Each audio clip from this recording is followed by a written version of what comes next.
Hey, what's up? It's another Watch You Strappin, and this is actually a bit of a repeat, I guess, because I'm sure I've shown this on the original um, strap option, because that's what I do with the first time watches. When I got something new, I'll show it on the OEM strap, and then I'll show aftermarket ones. So yeah, these are not watch reviews though, but they're just quick wristwatch check of the day with strap of choice. And I'm going back to this one. I haven't been on the OEM strap for quite some time. It's pretty nice. It's a pig, I believe it's a pigskin leather. It's like a dark green, kind of military green color. Uh, and yeah, and it does come with like a black crocodile textured. I'm pretty sure it's not true crocodile. But a black one with contrast stitching, which I'm sure will look good. But I don't know. I'm not a big fan of crocodile straps. That kind of pattern. I don't know. It seems like something for something usually dressier, and it's sometimes it feels like a bit of a default leather strap option, like when you can't think of anything else to put with it. If it's not just a plain one, it'll be, if it's textured, it'll likely be a croc one, right? So anyways, I mean, I really like this green. I think it pairs up with this reverse panda dial.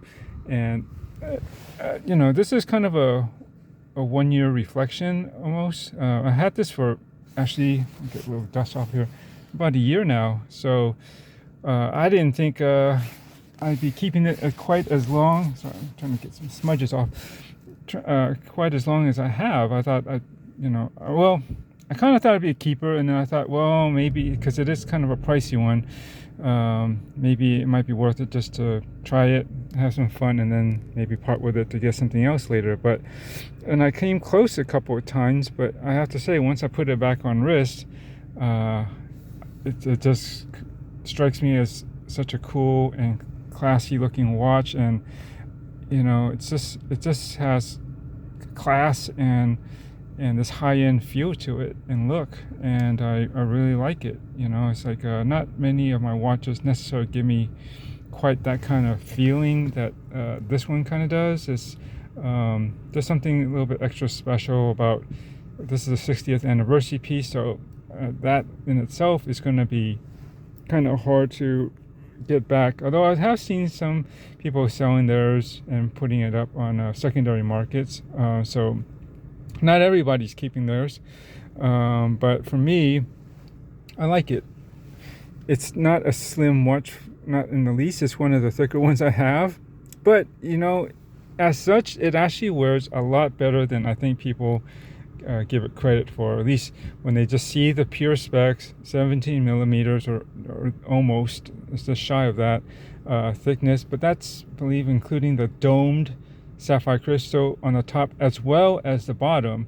And the case is pretty well cut in sections so that you don't get like a whole slab side and something really, very one piece thick looking. So, that already breaks up the visual profile of it from the side, and coupled with the fact that when you actually have it on wrist, it sinks in a bit into the wrist as well. And that crystal again is part of the height, as you can see. So you minus almost 2 millimeters top and technically from the bottom, that will make it closer to maybe 13 or 14 millimeters in visual thickness that you'll probably read on, pick up on. You don't really count the crystal once it's on wrist. It pretty much all but disappears, right? So, and also the fact that I think relative to the size of the watch, the dial is actually kind of on the smaller side, even though it's basically a black dial and you have a black bezel, which technically extends the dial out a bit, but I don't really see it that way. I mean, you get a pretty good idea where the dial is, and what I like is that silver frame that's around between the bezel and the crystal kind of breaks it up as well. You can see that right there.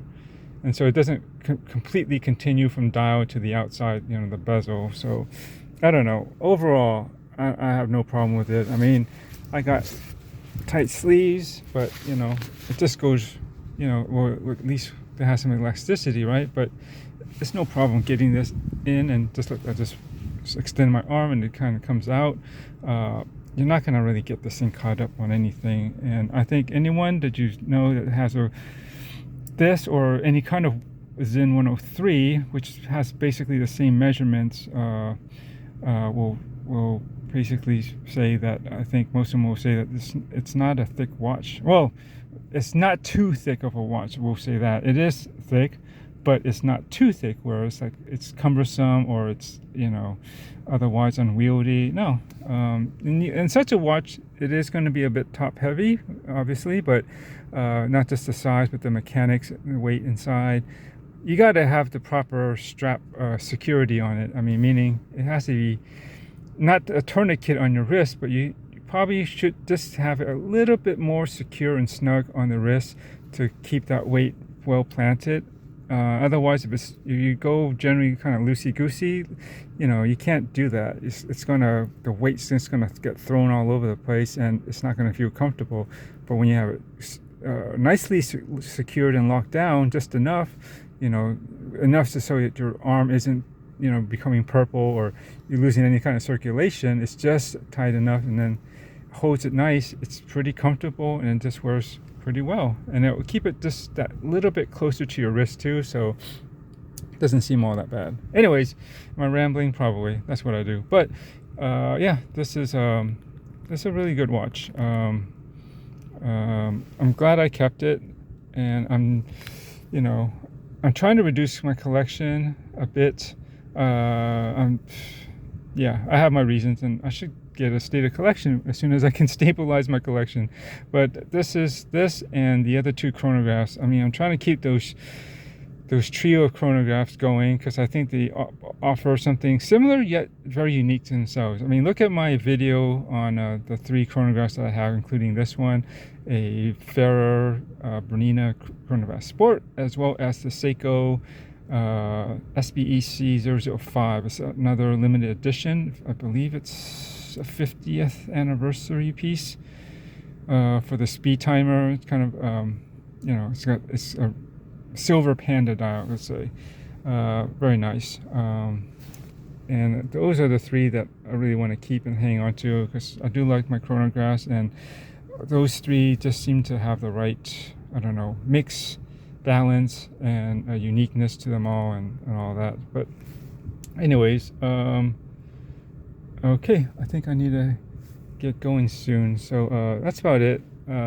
This 1 year, and I still kept this watch. It's one of the few from 2021. This is like mid-December, around 2022, and I think this is but one of, I think, 3, maybe 4 watches that I had since last year. So that's a record. Usually, if you see my videos, I have a lot of watches, but I don't keep them all. I kind of just like to explore and check them out, and I think I'd want to keep it, but once you get it, you know, sometimes some other things hold stronger, and some things just have to go to make room for other things and to support the hobby and trying to do the channel. I mean, I'm not a pro at this, but you know, I like to just throw in my 2 cents and try different things, scratch some curiosities. Yeah, you can't keep everything, unfortunately. So anyways, but this one is definitely one I really want to try to keep. It's just nice. Anyway, thanks for watching, and catch you in the next one.